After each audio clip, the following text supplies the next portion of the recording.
सभी को नमस्कार।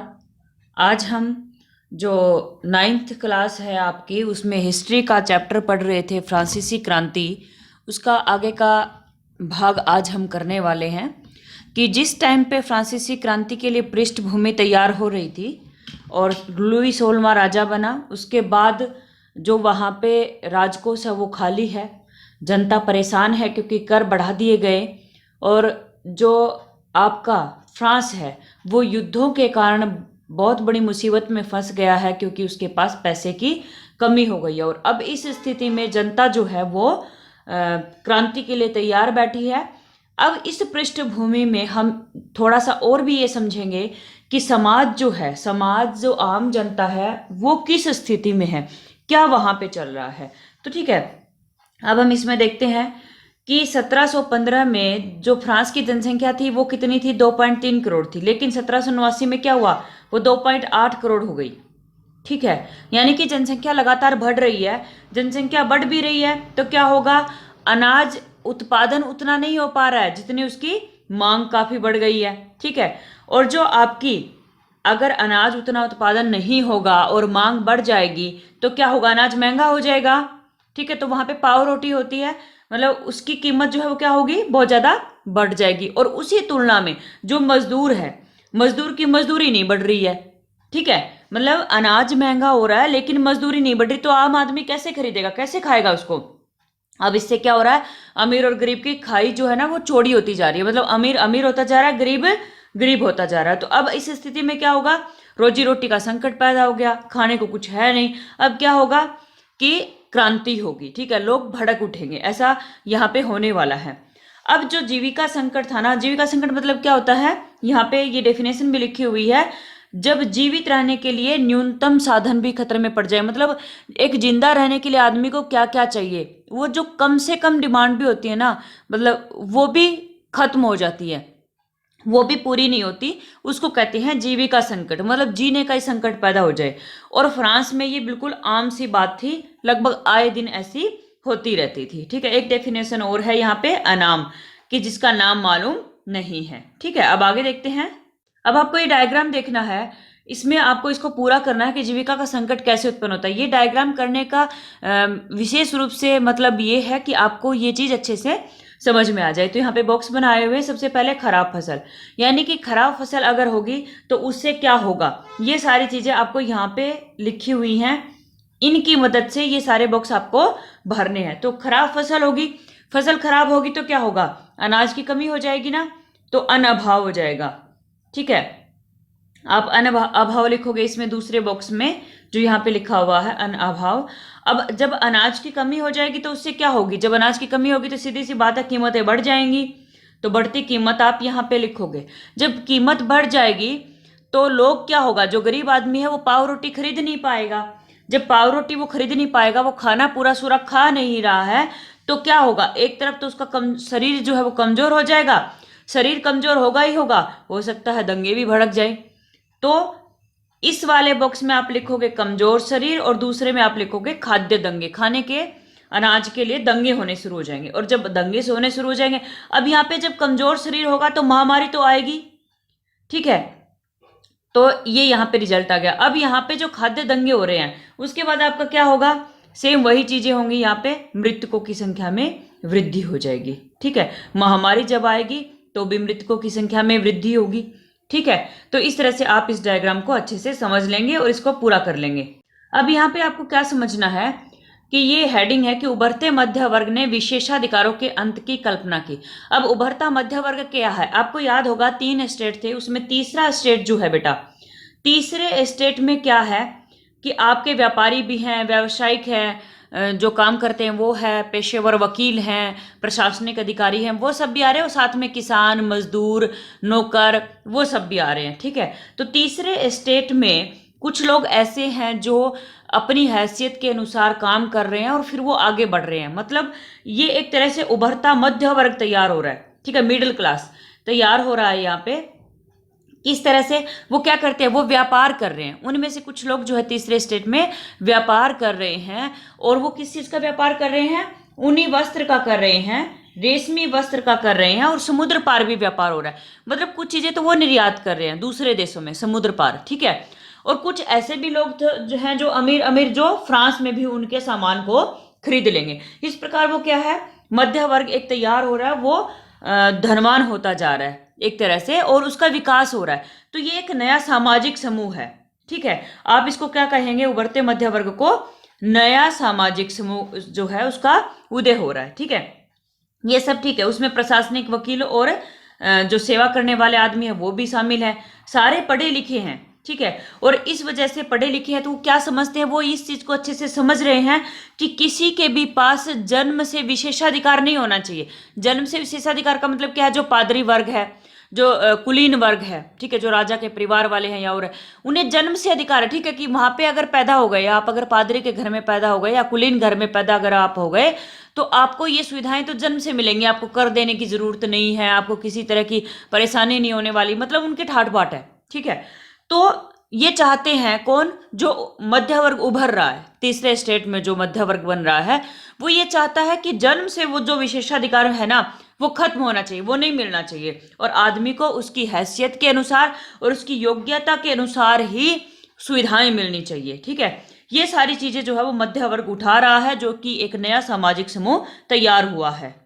अब आपको विशेष रूप से क्या ध्यान रखना है कि वो जो मध्य वर्ग है वो क्या चाहता है। वो मध्य वर्ग चाहता है स्वतंत्रता, समान नियम और समान अवसर। ये जो 3 अक्षर है ना बेटा, इसको दिमाग में बैठा लो। ये आपके जब तक आप पढ़ोगे हमेशा आपके काम आएंगे, कोई भी कंपटीशन एग्जाम दोगे तब भी काम आएगा कि फ्रांसीसी क्रांति जो थी उसके मूल विचार क्या था उसका, ठीक है। फ्रांसीसी क्रांति में मूल विचार क्या था, जो मेन शब्द थे वो क्या थे, तो वो थे स्वतंत्रता, समान नियम और समान अवसर। यानी कि सबको आज़ादी होनी चाहिए, सभी के लिए नियम समान होने चाहिए। ये नहीं है कि कोई मतलब विशेष घर में पैदा हो गया तो उसको उसके लिए कोई नियम कायदे कानूनी नहीं है। और समान अवसर यानी कि सबको आगे बढ़ने के अवसर समान रूप से मिलने चाहिए।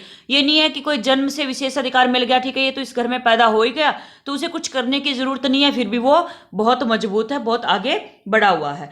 अब इस स्थिति में जब ये मूल विचार है स्वतंत्रता, समान नियम और समान अवसर, अवसर मतलब मौका मिलना, ठीक है, इस स्थिति में कौन कौन इंसान है जो इस विचार को लेकर के चल रहे हैं, तो वो दार्शनिक हैं कुछ।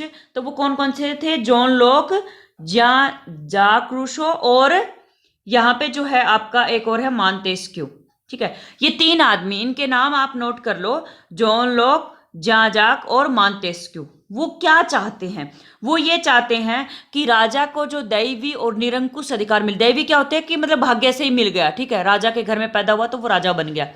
दैवी यहाँ पे लिखा हुआ है, और निरंकुश अधिकार। निरंकुश अधिकार क्या होता है कि मतलब उस पर कोई अंकुश ही नहीं है, अपनी मर्जी से सब कुछ कर रहा है राजा, कोई अंकुश नहीं है, कोई नियम कायदे कानूनी नहीं है कि राजा ये नहीं कर सकता, अपनी मर्जी से जनता का दमन करता है, अपनी मर्जी से कर लगाता है। तो जो ये तीनों दार्शनिक है वो क्या कहते हैं कि जो राजा के दैवी और निरंकुश अधिकार है ना ये ठीक नहीं है, तो उन्होंने साफ रूप से इसका खंडन कर दिया। अब रूसो मतलब विशेष रूप से किसने किया है ये अपनी पुस्तक में, लोक ने किया है, ठीक है। वहां उसने कौन सी पुस्तक में किया, 2 ट्रीटाइसेस ऑफ गवर्नमेंट, ठीक है, लोक की ये पुस्तक है, उसमें उसने ये कहा कि राजा के दैवी और जो निरंकुश अधिकार है ना ये ठीक नहीं है। अब रूसो भी सेम विचार को आगे बढ़ाएगा।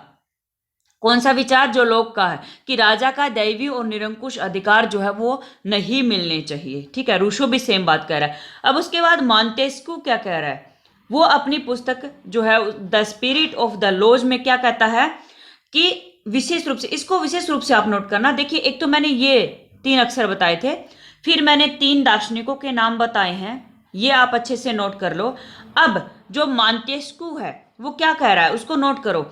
वो ये कह रहा है कि विधायिका, कार्यपालिका और न्यायपालिका हमारे है ना, हमारे देश में क्या है, विधायिका है, कार्यपालिका और न्यायपालिका है, हमारे संसद में है ना, ठीक है। तो ये जो चीजें है ना वो कहता है कि विधायिका, कार्यपालिका और न्यायपालिका में सत्ता का विभाजन होना चाहिए, यानी कि जो शासन करने की शक्ति जो है ना वो इन तीनों में बटी होनी चाहिए। किसमें, विधायिका में, कार्यपालिका में और न्यायपालिका में। ये कौन कहता है, मोंटेस्क्यू कह रहा है, ठीक है। अब क्या होता है, जब फ्रांस जो है वो अमेरिका के उपनिवेशों को आजाद कराने के लिए लड़ाई लड़ रहा था, हमने पहले भाग में पढ़ा कि जो फ्रांस है वो अमेरिका की तरफ और ब्रिटेन के साथ लड़ रहा है, ब्रिटेन से आजाद करा रहा है, ठीक है, उपनिवेश। अब जब वहां पे वे 13 उपनिवेश आजाद हो जाते हैं, तो वहां पे भी सेम नियम कायदे कानून से इसी मॉडल पर सरकार बनती है। कौन से मॉडल पर? ये जो मोंटेस्क्यू ने कहा कि विधायिका, कार्यपालिका और न्यायपालिका, ये तीनों बनती है वहां पे। कहां पे? अमेरिका के उपनिवेशों में। और जब वहां पे ये बन जाती है, जिसको आजाद कराने के लिए फ्रांस लड़ाई लड़ रहा था, तो अब फ्रांस जो है उसको क्या करेगा? अपना आदर्श मान लेता है, ठीक है, और क्या करता है? सेम विचारों की डिमांड करने लगता है कि अमेरिका में जिस तरह से नियम कायदे कानून लागू हुए हैं उसी तरह से यहाँ पे भी होने चाहिए। और वो क्या करते हैं? जो दार्शनिक है वो इकट्ठे होते हैं कहीं कहीं और बहस भी करते हैं, सम्मेलन एक तरह से कर रहे हैं, छोटी छोटी गोष्ठियां कर रहे हैं, विचार विमर्श कर रहे हैं, किताबें पढ़ रहे हैं, अखबार पढ़ रहे हैं। तो ये सारी चीजें यहाँ पे हो रही है। और उसी टाइम पे क्या होता है? लुई 16वां जो है वो कर बढ़ा रहा है, और कर बढ़ाने के बाद क्या होता है कि जब वो कर बढ़ाता है तो जनता, मतलब सेना जो है वो उसमें प्रवेश कर जाती है, नगर में प्रवेश करती है। और इधर जागीर जो है ना, मतलब किसानों को ये लग रहा है कि जागीरों ने भी अपने लठैत मंगवा लिए हैं, मतलब वो हम पर अटैक करने वाले हैं। ऐसी स्थिति में क्या होगा? क्रांति की शुरुआत हो जाती है, ठीक है। इस तरह से ये समाज में चल रहा है कि किस तरह से मध्य वर्ग का उत्थान हो रहा है, कौन कौन दार्शनिक है जो अपने विचारों को रख रहे हैं, वो क्या क्या चाहते हैं, ठीक है। तो ये 3-4 पैराग्राफ में विशेष रूप से 3-4 ही बातें थी। तो स्वतंत्रता, समान नियम, समान अवसर, 3 दार्शनिक हैं। और वो दार्शनिक क्या कहते हैं कि राजा का दैवी और निरंकुश अधिकार जो है वो खत्म होना चाहिए, कार्यपालिका, न्यायपालिका और विधायिका होनी चाहिए। ये सारी डिमांड यहाँ पे चल रही है। तो विशेष रूप से नॉर्मल सी बातें थी यहाँ पे। अब जब क्रांति की शुरुआत होती है तो किस तरह से हो रही है, पृष्ठभूमि देखिए। अब इस टाइम पे क्या होता है? 3 स्टेट हमने पढ़े थे, ठीक है। अब जो लुई 16वां है ना, उसको क्या करना था? कर बढ़ाना था। अब फ्रांस में ऐसा नहीं था कि राजा ने चाहा और कर बढ़ा दिया। अब उसको क्या करना पड़ेगा? उसको असेंबली बुलानी पड़ेगी, प्रतिनिधि सभा बुलानी पड़ेगी। और प्रतिनिधि सभा क्या है? जब तीनों स्टेट मिल करके मीटिंग करते हैं और तब डिसाइड किया जाता है कि कर बढ़ाना है कि नहीं बढ़ाना है, ठीक है। तो बहुत सालों से ये जो मीटिंग थी प्रतिनिधि सभा की, ये हुई नहीं थी, ठीक है। 1614 में हुई थी, इसके बाद हुई नहीं, मतलब कर बढ़ाया ही नहीं गया। लेकिन लुई 16वां जो है वो बढ़ाना चाहता है, तो वो मीटिंग करता है प्रतिनिधि सभा की, यानी कि उसमें तीनों स्टेट बैठते हैं, ठीक है। अब वहां पे जब तीनों स्टेट बैठते हैं तो उसमें क्या होगा कि 3 स्टेट है ना, अब उसमें यहां से 300 आदमी गए, यहां से भी 300 गए और इनसे 600 गए। और जब ये मीटिंग में बैठते हैं तो आगे आगे ये 600 बैठ जाते हैं और ये 600 इनके पीछे बैठते हैं, ठीक है। अब वहां पे क्या होता है? वहां पे ये कहते हैं कि तीनों वर्ग जो है ना वो बराबर में आपके क्या करेंगे? वोट डालेंगे। तीनों वर्ग वोट डालेंगे, ठीक है। जब ये होता है कि तीनों वर्ग एक एक वोट डालेंगे, तो अब यहां पे जो तीसरा स्टेट में 600 लोग हैं वो क्या कहते हैं? वो मांग उठाते हैं कि नहीं, ऐसा नहीं होना चाहिए, सभी जो है, जो मतलब प्रतिनिधि सभा में जितने भी लोग हैं सब वोट डालेंगे। ऐसा नहीं है कि इस वर्ग का एक मत हो गया, इस वर्ग का एक, इस वर्ग का एक हो गया, ऐसा नहीं होना चाहिए। यहां पे क्या होना चाहिए कि सभी लोग वोट डालेंगे और बहुमत से फैसला होना चाहिए। और जो ये बात थी ना कि बहुमत से फैसला होना चाहिए, ये लोकतंत्र में होता है, यानी कि एक तरह से उन्होंने लोकतंत्र की मांग कर ली। किसने? तीसरे स्टेट के लोगों ने। क्योंकि तीसरा स्टेट है ना, ये समझता था कि पूरे समाज के प्रतिनिधि तो हम ही हैं, क्योंकि हम में सब तरह के लोग आ रहे हैं, ठीक है। व्यवसायी है, व्यापारी है, किसान है, छोटे किसान है, मजदूर है, नौकर है, मतलब हम में सब है। क्योंकि यहां पे जो मजदूर था, किसान था, वो सब नहीं आए हैं इस मीटिंग में। इस मीटिंग में वो नहीं आए हैं, उनके केवल पत्र आए थे, 40,000 पत्र आए, स्त्रियों को नहीं बुलाया गया इस मीटिंग में, ठीक है। तो यहाँ पे केवल उनके पत्र आए थे, उनके विचार लाए गए थे, और वो विचार तीसरा स्टेट ही लाया था। अब तीसरा स्टेट कहता है कि नहीं, इस तरह से फैसला होना चाहिए। अब क्या होता है? राजा इस बात को मानता नहीं है। राजा तो कहता है कि पुरानी रीति से ही होगा। राजा जब इस बात को नहीं मानता है तो मिराबियो और आबेस ये जो है वो क्या करते हैं? वो उस मीटिंग को छोड़ देते हैं, ठीक है। उस मीटिंग को छोड़ करके वो बाहर निकल जाते हैं। और अब क्या होगा? एक टेनिस कोर्ट में वो इकट्ठा होते हैं 20 जून को। टेनिस कोर्ट में इकट्ठा होकर के वो क्या करेंगे? अब यहां पे नेशनल असेंबली बना लेंगे, नेशनल असेंबली बनाएंगे यहाँ पे। और नेशनल असेंबली में ये घोषित करेंगे कि हमें जो कुलीन परिवार है उनके विशेषाधिकार जो है उनको खत्म करना है। ठीक है, उनको जितने भी विशेष अधिकार मिले हुए हैं हमें उनको खत्म करना है, ये कहेंगे, ये नेशनल असेंबली में जो लोग इकट्ठा हुए हैं वो कहेंगे।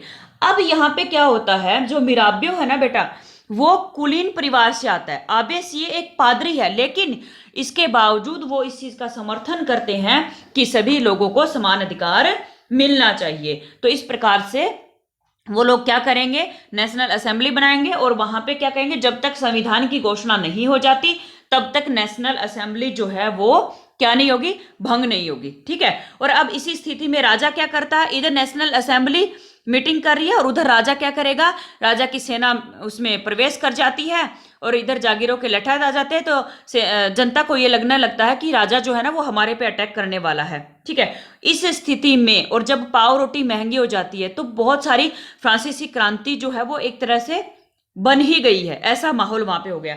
अब ये स्थिति है, जब इतना सारा विरोध हो रहा है तो उसी स्थिति में 4 अगस्त 1789 को नेशनल असेंबली क्या करती है, नेशनल असेंबली एक प्रस्ताव पारित कर देती है। और कौन सा प्रस्ताव होता है, वो कहती है कि सामंती व्यवस्था अब से खत्म।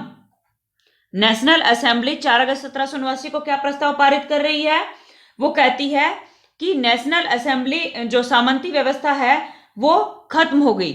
और उसी टाइम पे जो लुई 16वां है वो भी नेशनल असेंबली को मान्यता दे देता है, कहता है ठीक है मैं नेशनल असेंबली को स्वीकार करता हूं। और नेशनल असेंबली जो है वो आदेश पारित कर देती है किस चीज का, कि यहाँ पे जो सामंती व्यवस्था है वो खत्म हो जाएगी। और लुई 16वां इस बात को मान लेता है कि सामंती व्यवस्था खत्म, कर, कर्तव्य और बंधन सब जो है वो खत्म हो जाएंगे और बेवजह से ऐसे कोई भी कर नहीं लगाए जाएंगे। लुई 16वां भी इस चीज को मान लेता है।